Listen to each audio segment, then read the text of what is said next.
Gift by Matthew Boivin. Even in there, closed off from pretty much everything, can you grasp after months and years how much the world, the people, the goals and wishes and dreams of those around you have changed, the moods and behaviors, comparing it to before you were arrested? When a friend asked me this question, I was initially struck with a sense of serendipity, or at least synchronicity. Not 2 weeks before, I had a very similar conversation with my free world supervisor. We were on horseback, riding through a herd of cattle, looking for injuries, passing the time with an intelligent conversation. In prison, intelligence is a short commodity, and the ability to hold a decent conversation not filled with the happenings of street life is even in shorter supply. Yet the timing of her question from halfway across the globe could only mean I was meant to answer it. Of course, an intelligent answer requires a little background first, starting with me. For a point of reference, I turned 21 years old in May 1996, and in October of the same year, I was sitting in jail awaiting trial with a death-qualified jury. The county prosecutor held no qualms with seeking the death penalty in an election year when his seat was being challenged by one of his deputy prosecutors.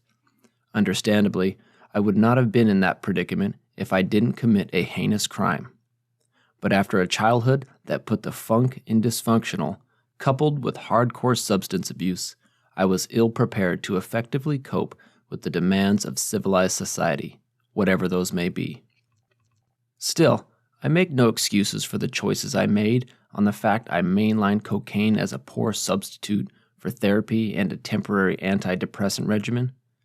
Making a different choice would have saved many people much pain, and I certainly wish I could change that decision. But this is the life I have, and all things happen for a reason. Besides, I was well on the way to the bottom of a vortex of self-destruction that very easily could have led to the bottom of a forgotten shallow grave where I would be unable to answer this question, or offer my story as an example of overcoming struggle.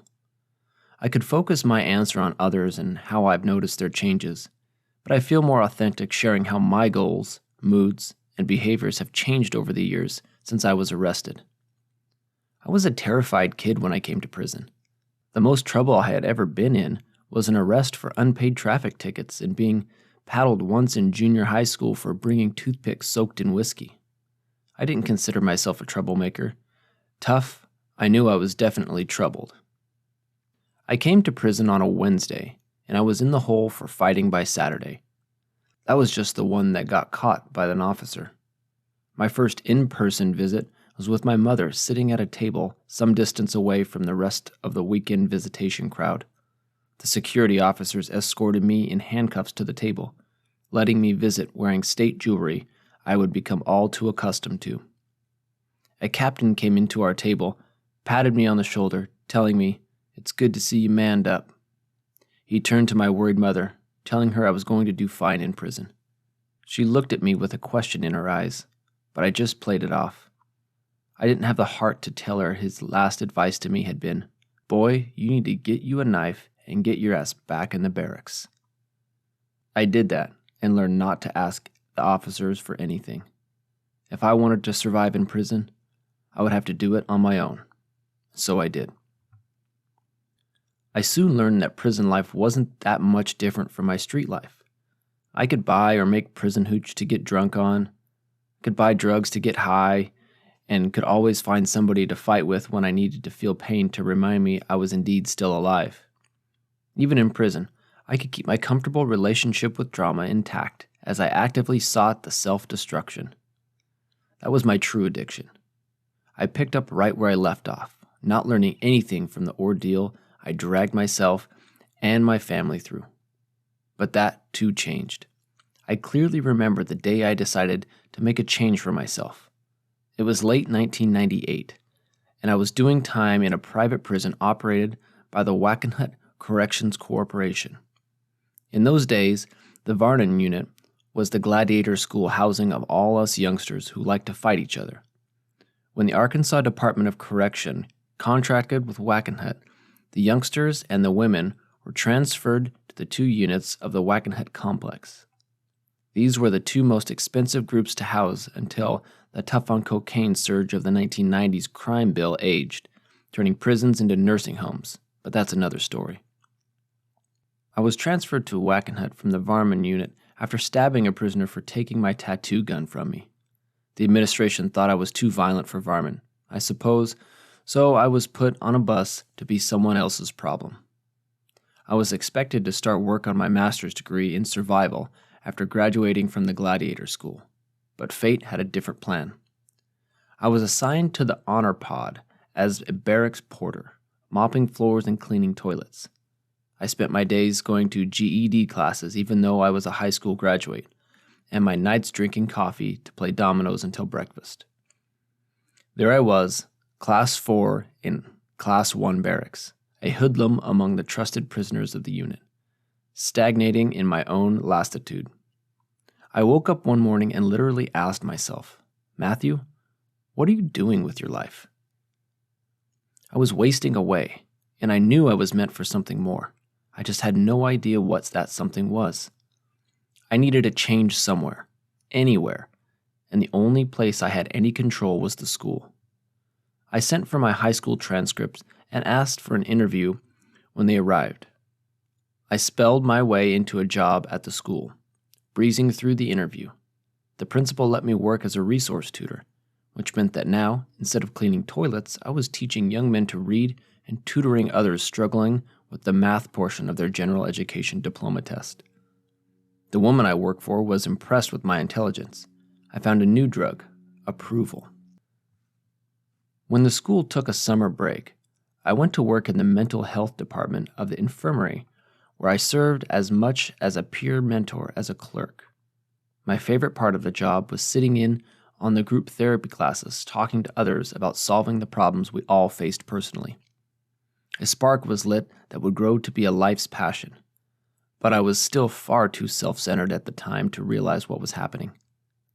One of the more positive things I gained from the mental health stint was my very first IQ test. The psychologist shared conversations with me and was intrigued by how I wound up in prison. He asked if I would mind being tested to gauge my intelligence quotient, and my arrogance readily agreed. After he examined the results, he told me I had a superior intelligence at 162 points. I spent my entire high school years doing my best to hide my intelligence and downplaying being a nerd, even graduating ranked 89 out of 209. Here was concrete evidence I couldn't ignore, though. I could no longer tell myself I was smart, but no smarter than the next kid. I now knew I had a gift I could no longer waste. Surely there was a purpose for having such a gift, if I could only find a way to transform it to a legacy. As soon as I internalized the depth of my intelligence as something given, that older, familiar, defeatist voice whispered in my ear, "Your dumb ass couldn't stay out of prison, though, could you?" I was still too wrapped in self-loathing to fully appreciate the man I was meant to become. Now, many years later, I managed to accept myself as a capable, intelligent man with many gifts to share and the unique flair to achieve whatever I set my mind to. More than one man has crossed my path years later thanking me for helping get their GED, only to tell me they were doing good on parole until something triggered a drug relapse. Others have told me they were encouraged by the motivational talks I gave at the boot camp program. Once I internalized that I had value beyond prison and beyond pain, my world shifted. Even though I still remain in prison, I am no longer shackled by the baggage of a traumatic childhood. I recognize I have problems bonding with other men and a tendency to be a rescuer when it comes to women. But I knew these are common traits of childhood trauma survivors rather than signs that I'm broken or somehow not good enough. I recognize I am driven by a desire for perfection, but I know making mistakes is part of the journey, not the end of the road. When I stopped carrying the shame of my childhood as my own red badge of honor, an interesting thing happened. My shift caused those around me to shift as well. As my worldview evolved from self-loathing and shame to a healthy relationship with myself coupled with personal autonomy, other healthy men began to drift toward me. The hangers-on and the bottom feeders tried to pull me down with them, but I fought to break free from their parasitic grasp. They seemed to feed off my pain and devour my joy. Funny thing about happiness in prison is there's always someone lurking in the shadows wanting to steal my happy because they have none of their own. Seeking my own balance then became a struggle fighting the demons in my past, the very real vampires in my present, and the ever-elusive dreams of a future after prison. When I finally found my balance, others wanted to know how I found it as well. I could tell from their conversation compared to their behavior who the truth seekers really were. A few relevant truths about prison for a moment. Somebody's always watching.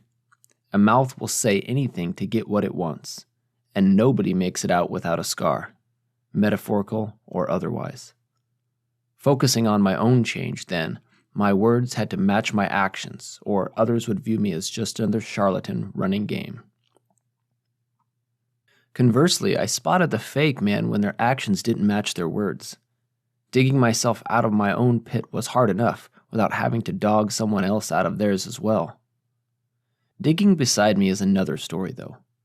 As I grew healthier, I attracted other men looking for a change and repelled those who were just looking for someone to carry them through. When I found my balance, real change was apparent to others who were searching for real change of their own. I realized that my change inspired others around me to change. To answer the original question, yes, I can clearly grasp how the world, the people, the moods, and behaviors of those around me have changed compared to when I was arrested. What I couldn't clearly see was that the change in myself directly affected the change in others. As the flap of a butterfly's wings in China could affect the weather across the globe, so too did my tiniest actions affect the perceptions of the world around me. Interestingly enough, the keys to digging out of the hole created by childhood trauma and affecting positive change on others were not as elusive as I once thought. The keys to finding personal freedom amazed me in their simplicity. I had to allow a healthy relationship with myself.